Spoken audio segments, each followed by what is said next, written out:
Assalamualaikum warahmatullahi wabarakatuh. Perkenalkan, nama saya Siti Mesaro. Saya dari mata kuliah Komunikasi Bisnis. Nah, di video ini saya bakal nunjukin hasil akhir dari pembelajaran saya selama 1 semester ini.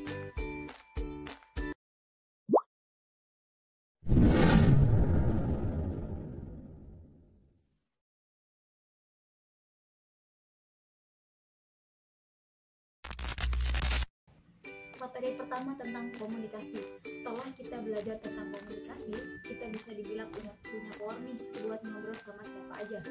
Komunikasi itu kayak kunci utama buat sukses di semua bidang, baik itu kuliah, kerja, atau bahkan kehidupan pribadi. Nah, apa aja sih yang bisa kita lakukan setelah paham komunikasi? Yang pertama, kita nggak saling paham lagi. Kita akan jadi lebih peka sama perasaan orang lain. Jadi nggak ada lagi deh yang namanya salah paham atau tersinggung.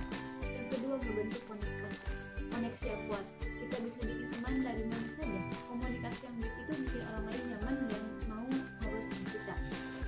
Yang ketiga, ngepresentasiin ide dengan percaya diri.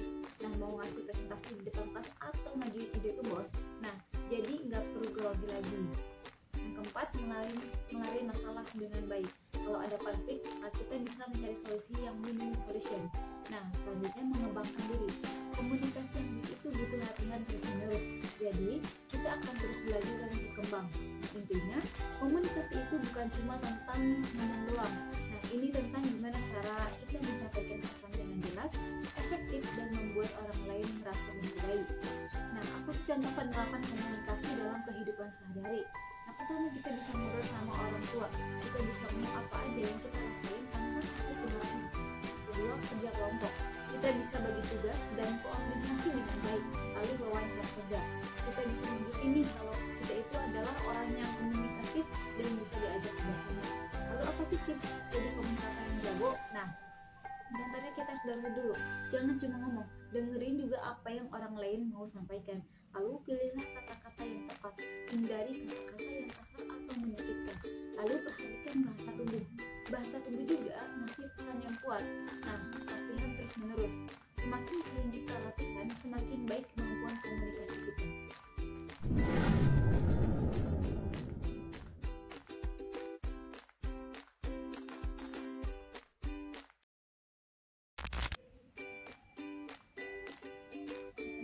Materi kedua tentang komunikasi bisnis terhadap perusahaan. Jadi, setelah kita belajar tentang manfaat komunikasi bisnis buat perusahaan, kita bisa dibilang udah punya senjata rahasia nih buat jadi karyawan idaman. Nah, komunikasi bisnis itu kayak lem yang mengikat semua bagian dalam perusahaan, biar semuanya jalan lancar dan kompak. Apa aja sih manfaat komunikasi bisnis buat perusahaan? Yang pertama, produktivitas naik drastis. Bayangin aja kalau semua karyawan paham tugasnya masing-masing karena komunikasi yang jelas. Nah, pasti kerjaan juga lebih cepat dan hasilnya juga lebih bagus. Selanjutnya, keputusan jadi lebih tepat. Dengan komunikasi yang terbuka, semua ide bisa keluar dan dibahas bareng-bareng. Jadi, keputusan yang diambil pasti lebih matang dan menguntungkan. Selanjutnya, hubungan sama pelanggan makin asik. Nah, pelanggan juga pasti senang kalau dilayani dengan baik dan cepat. Komunikasi yang baik bikin pelanggan betah dan balik lagi. Selanjutnya, citra perusahaan makin kinclong. Nah, perusahaan yang punya komunikasi yang baik itu biasanya punya reputasi yang bagus di mata publik. Lalu kerjasama tim yang solid.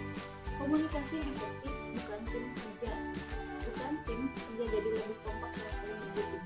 Tentunya, komunikasi bisnis itu penting banget buat perusahaan. Ini kayak darah yang mengalir di seluruh tubuh perusahaan.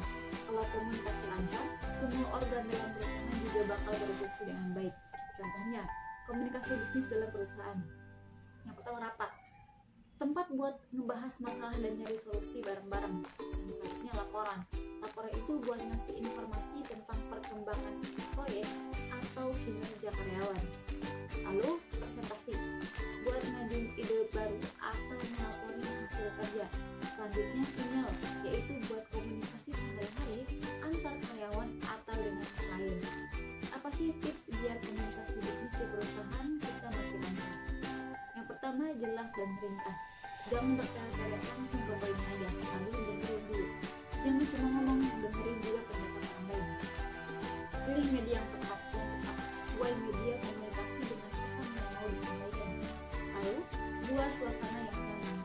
Komunikasi yang baik itu terjadi dalam suasana yang nyaman dan terbuka.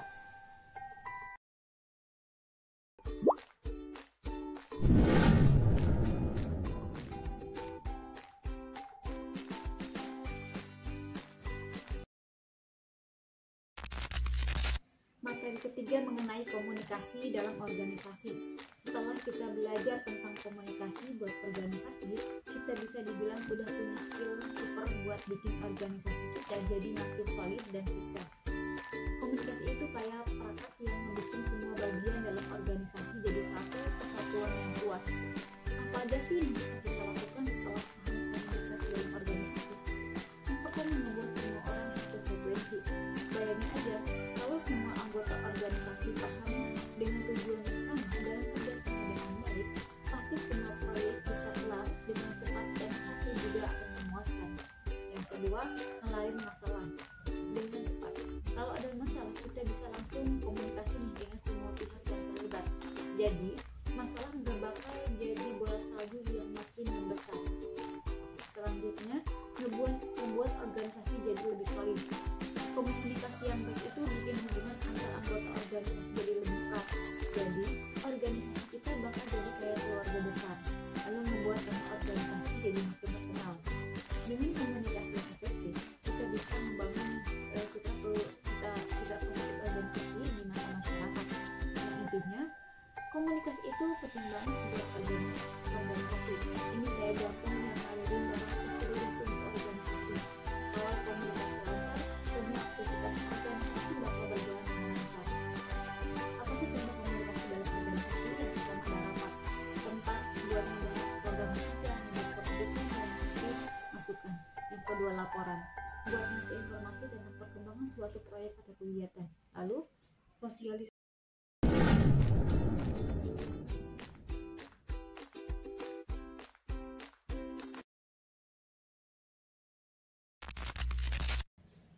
Materi keempat mengenai manajemen komunikasi bisnis. Setelah belajar manajemen komunikasi bisnis, saya sendiri jadi paham banget gimana caranya ngatur komunikasi yang lebih baik lagi. Contohnya ngatur presentasi. Semua akan jadi lebih terstruktur dan efektif.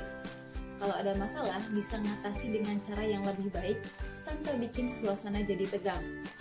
Kalau ada masalah serius, bisa komunikasi dengan semua pihak yang terkait dengan cepat dan tepat. Apa sih contoh penerapan manajemen komunikasi dalam kehidupan sehari-hari? Yang pertama, kita bisa ngelarin tugas kelompok. Kita bisa bagi tugas, membuat jadwal rapat, dan memastikan semua anggota tim mengerti apa yang harus dilakukan. Lalu ngelarin acara keluarga. Kita bisa koordinasi dengan semua anggota keluarga, mulai dari pemilihan tempat sampai menu makanan. Membuat proposal bisnis, kita harus bisa menyampaikan ide bisnis dengan jelas dan menarik minat investor. Apa sih tips menjadi ahli manajemen komunikasi? Kita harus menang dengan jelas dan tidak yang menarik. Lalu mendengarkan omongan orang lain, jangan hanya pendapat kita saja. Lalu pilih media tepat, yaitu media komunikasi dengan pesan yang ingin disampaikan. Buat suasana yang nyaman, komunikasi yang baik itu terjadi dalam suasana yang nyaman dan terbuka. Selanjutnya, evaluasi terus-menerus. Jangan takut buat nge-review dan nge-improve cara komunikasi kamu.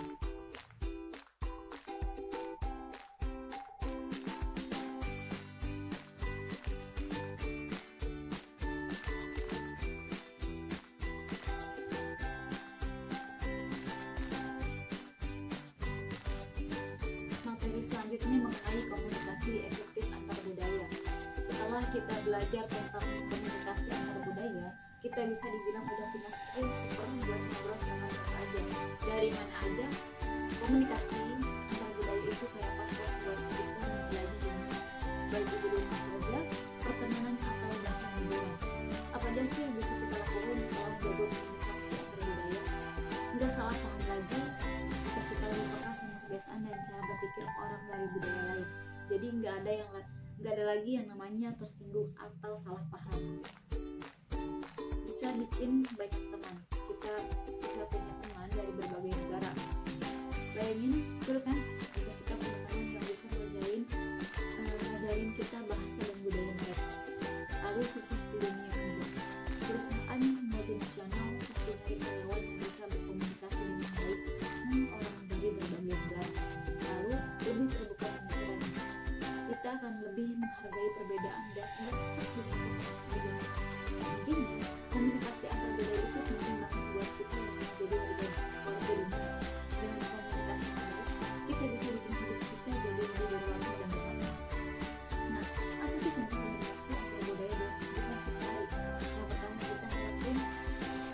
presentasi di depan klien asing. Kita bisa menyesuaikan gaya presentasi kita dengan budaya klien. Lalu ngobrol sama teman internasional. Kita bisa ngajak ngobrol tentang budaya masing-masing, traveling ke negara lain. Kita juga bisa lebih berinteraksi dengan penduduk lokal. Lalu apa sih tips buat kita jago komunikasi atau budaya? Yang pertama, kita dahulu jangan cepat dengerin juga apa yang orang lain mau sampaikan. Lalu jangan berasumsi. Setiap budaya punya cara yang berbeda dalam berkomunikasi. Jangan langsung berasumsi. Lalu belajar bahasa baru. Tidak perlu takut, tapi sedikit banyak bisa membantu. Jaga sikap terbuka. Terus belajar dan terbuka sama hal-hal baru.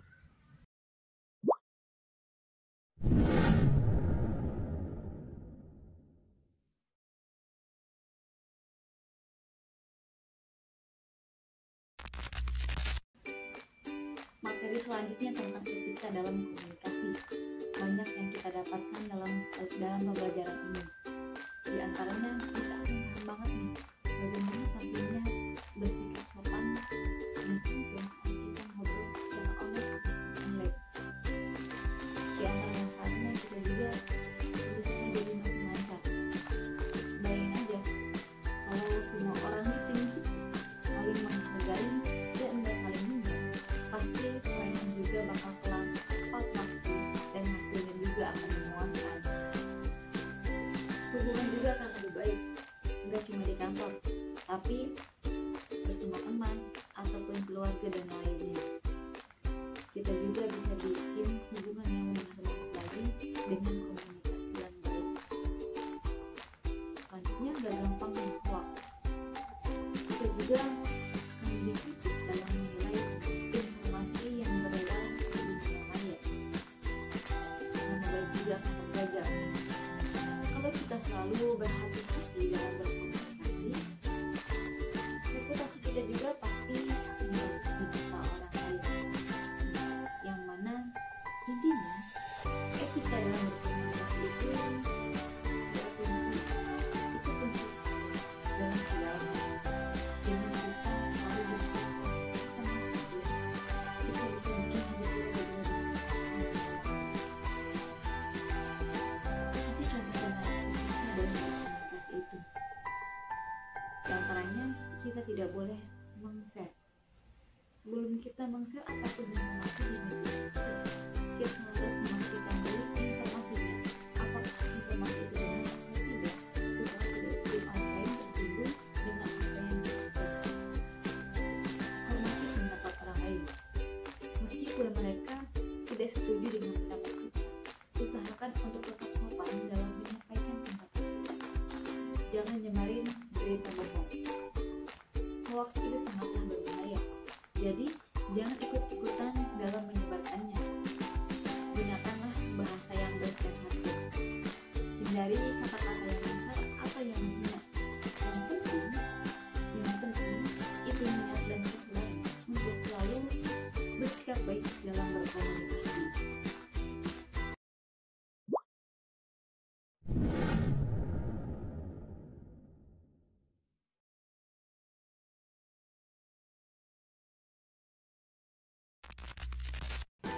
Materi berikutnya tentang pusat bisnis dan surat bisnis. Banyak yang kita pelajari tentang pusat bisnis dan surat bisnis. Banyak manfaatnya sekali, di antaranya kita akan punya bekal nih buat terjun ke dunia kerja, khususnya yang berhubungan dengan bisnis. Pusat bisnis itu kayak jantungnya sebuah kota. Di situ banyak banget perusahaan besar berkantor. Nah, kamu jadi tahu kan kenapa gedung-gedung tinggi itu banyak banget di pusat kota? Soalnya itu adalah markasnya para pebisnis. Surat bisnis itu kayak senjata rahasia buat yang berkomunikasi secara profesional. Dengan surat bisnis juga kita bisa menyampaikan pesan dengan jelas dan formal. Contohnya, kalau kita mau melamar kerja, surat lamaran itu adalah contoh dari surat bisnis. Jadi, apa aja sih yang kita dapatkan setelah belajar dua ini? Yang pertama, paham dalam dunia bisnis.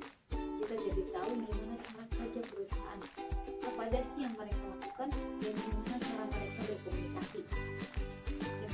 bisa nulis surat yang benar. Tidak cuma nulis surat lambat aja, tapi kita juga bisa bikin surat resmi yang lainnya. Contohnya nih kayak surat undangan, surat permohonan dan lain sebagainya. Selanjutnya kita juga akan lebih percaya diri. Dengan ilmu yang kita punya, kita juga akan lebih percaya diri buat menghadapi dunia kerja. Kita juga akan lebih profesional. Bagaimana cara kamu berkomunikasi jadi lebih terukur dan tidak asal-asalan. Nah, intinya belajar tentang minat bisnis dan surat bisnis itu penting banget buat kita yang mau sukses di dunia kerja. Kalian jadi punya bekal buat bersaing dan meraih karir yang cemerlang.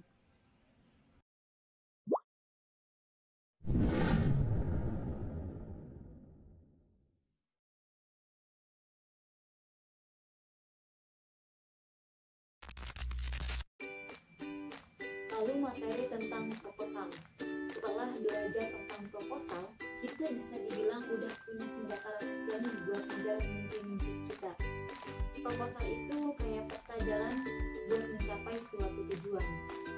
Bayangin aja, ketika kita mau bikin acara di kampus contohnya, mau ngajuin ide bisnis ke investor, atau bahkan mau bikin penelitian, semua itu butuh namanya proposal. Apa aja sih yang bisa kita lakukan setelah tentang proposal? Yang pertama, menjual ide. Kita bisa bikin orang lain tertarik dengan ide-ide kita, entah itu dosen, bos, atau investor. Yang kedua, mendapat dukungan. Proposal yang bagus bisa bikin orang lain mau mendukung kita, baik secara finansial maupun secara moral. Yang ketiga, menyusun rencana yang matang. Dengan proposal, kita jadi lebih struktur dalam merencanakan sesuatu. Jadi kita nggak asal-asal aja. Lalu, meningkatkan kemampuan komunikasi. Nulis proposal itu sama aja kayak melatih kemampuan komunikasi kita. Jadi kita lebih terbiasa menyampaikan ide dengan jelas dan persuasif. Dan tentunya proposal itu penting banget buat kita yang punya ambisi, mau jadi entrepreneur, peneliti, atau apapun itu. Proposal akan selalu jadi tema setiamu. Contoh proposal yang sering kita buat. Yang pertama, proposal penelitian. Buat ngajuin ide penelitian ke dosen pembimbing. Kedua, proposal bisnis, yaitu buat ngajukan ide bisnis ke investor. Yang ketiga, proposal proyek. Nah, ini buat ngajuin ide proyek ke perusahaan atau organisasi. Selanjutnya, proposal acara. Buat ngajuin ide acara ke kampus atau komunikasi. Nah, ini tips bikin laporan kita yang keren, proposal. Yang pertama, kita kirim proposal dengan jelas dan ringkas. Jangan dibaca itu. Lalu tunjukkan manfaatnya. Jelaskan apa keuntungan yang bisa didapat dari ide kita. Lalu realistis. Jangan terlalu muluk-muluk. Buat rencana yang realistis dan bisa dicapai. Lalu tentukan format. Setiap organisasi atau setiap proposal yang punya format berbeda-beda, sesuaikan dengan apa yang diminta.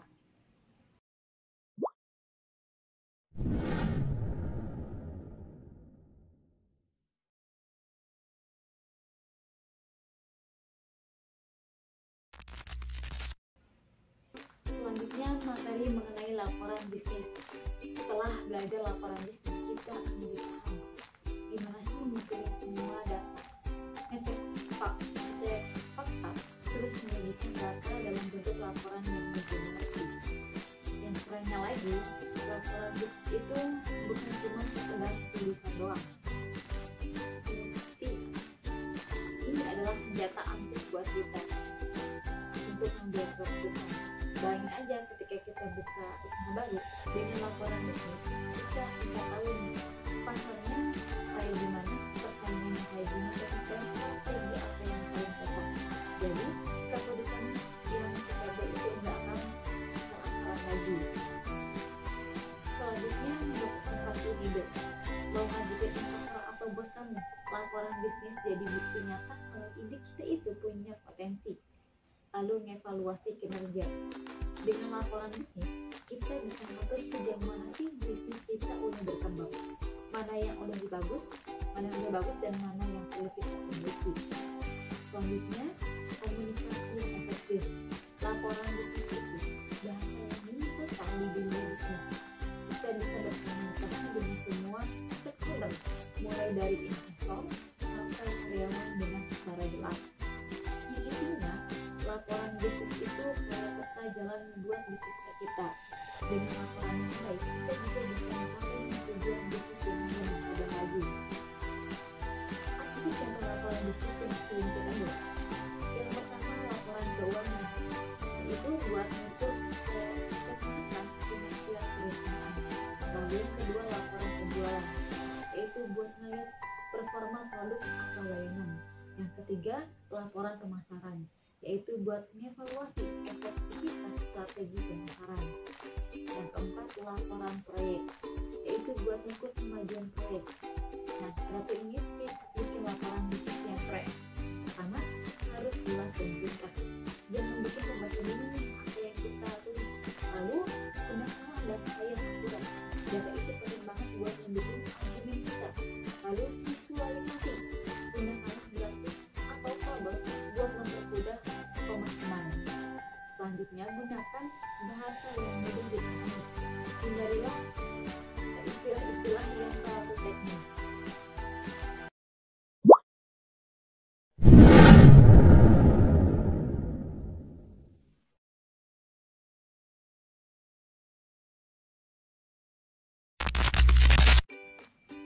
Materi yang terakhir mengenai teknologi dalam komunikasi bisnis. Setelah kita belajar tentang teknologi dalam komunikasi bisnis, kita akan lebih paham dan punya super power buat ngobrol bisnis. Teknologi itu kayak perpanjangan tangan kita buat komunikasi. Jadi lebih gampang, lebih cepat, dan lebih luas jangkauannya. Apa aja sih yang bisa kita lakukan setelah paham teknologi dalam komunikasi bisnis itu? Yang pertama, kita bisa mengatur deadline dengan berbagai tools yang ada. Kamu bisa kerjain tugas atau proyek secara tim, meski beda kota ataupun beda negara. Yang kedua, tambahin koneksi. Media sosial dan platform bisnis online jadi lahan subur buat networking. Kita juga bisa kenalan sama orang banyak dari berbagai bidang. Yang ketiga, marketing yang lebih efektif. Nah, mau jualan produk atau jasa, teknologi bantu kita buat iklan yang menarik dan nyasar ke target pasar.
Dengan pelanggan. Selanjutnya, project management tools buat ngatur proyek secara tim. Nah, ini tipsnya buat jago teknologi dalam komunikasi bisnis. Yang pertama, pilih tools yang tepat. Jangan asal pilih, sesuaikan dengan kebutuhan kita. Lalu pelajari fitur-fiturnya. Manfaatkan semua fitur yang ada. Selanjutnya, jagalah keamanan data kita. Hati-hatilah dengan penipuan online. Lalu tetap manis. Jangan lupa kalau di balik layar itu ada orang. Tetap jalin komunikasi yang baik.